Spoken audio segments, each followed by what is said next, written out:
Connecticut's highways, less congested, but more crashes and deaths in 2020 and 2021. Our roads now deadlier than they've ever been, and there are fewer police and less enforcement on Connecticut roadways. Is the data backing that up?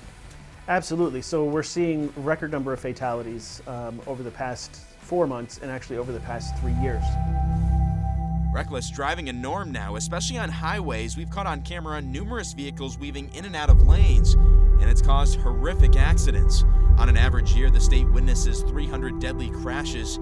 After hitting a 50-year low in 2011, they're going back up. Connecticut this year is on track to have 400, which would be the highest since 1989, before the government enacted airbag and seatbelt laws.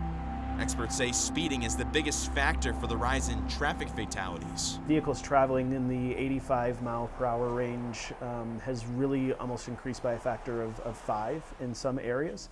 So we're having a lot of people traveling close to 90 miles per hour at any given time. Yes, the message should be out there. People slow down, people are dying, the roadways are deadly.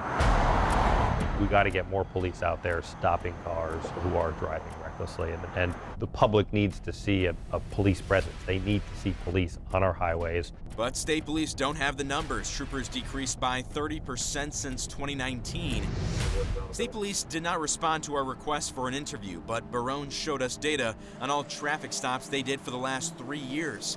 State police stopped 50,000 cars for speeding in 2019 and 31,000 in 2020. Statewide, only 121,000 traffic citations were issued in 2021. That's way down from the average, 400,000. We're on track this year, if our numbers hold after the first 4 months, to be under 100,000 citations issued. So we've dropped by, 3/4 of the citations have essentially gone away. While state police enforcement during the pandemic also dropped dramatically, a News 8 review of traffic stops over the last 3 years shows that state police enforcement is slowly returning to pre-pandemic levels, while local police departments are lagging behind. State police are pretty much matching where they were in 2019. It's the municipalities that are down. So, where we need help is the 94 towns that have police department, which is the majority of policing in the state. We have 7,000 police officers, the majority of which are municipal officers. We need them out there. Municipal police have gone from 91,000 traffic stops in 2019 to 68,000 for 2021. And there are stark contrasts between towns. In Shelton and Portland, traffic stops reduced by nearly 90% from 2019 to 2021. We asked the president of Connecticut's Police Chiefs Association to assess the data. You have to prioritize, and unfortunately some of our cities are dealing with high levels of violent crime, so that obviously has to take precedence. And then you also have to look at the geography of each city, how the roads are structured.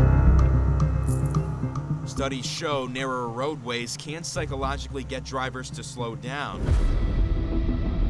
This aggressive driving is a phenomenon that's been a nationwide trend with fewer officers on the road. Meanwhile, this new generation of dangerous and aggressive drivers needs to see that laws will be enforced, says an instructor at Chase 2 Driving School in West Haven. They get complacent. We live in a society where we need laws, we need rules, and we need some type of enforcement. Vic Diaz is a strong believer in retesting every 10 years to retain licenses. He says speeding is contagious. Young drivers eventually pick it up from experienced drivers. The data is backing up the fact that 21 to 30 age group is the problem. They're pulled over more than every other age bracket, and that's been the case even before the pandemic. Looking at traffic stops by gender, nearly twice the number of males are stopped every year, indicating men may be more prone to drive dangerously. We can't get driver behavior under control. We're going to have to look to other means besides law enforcement or cars sitting on the side of the road. With the lack of officers on the highway, part of the answer could be an automated enforcement.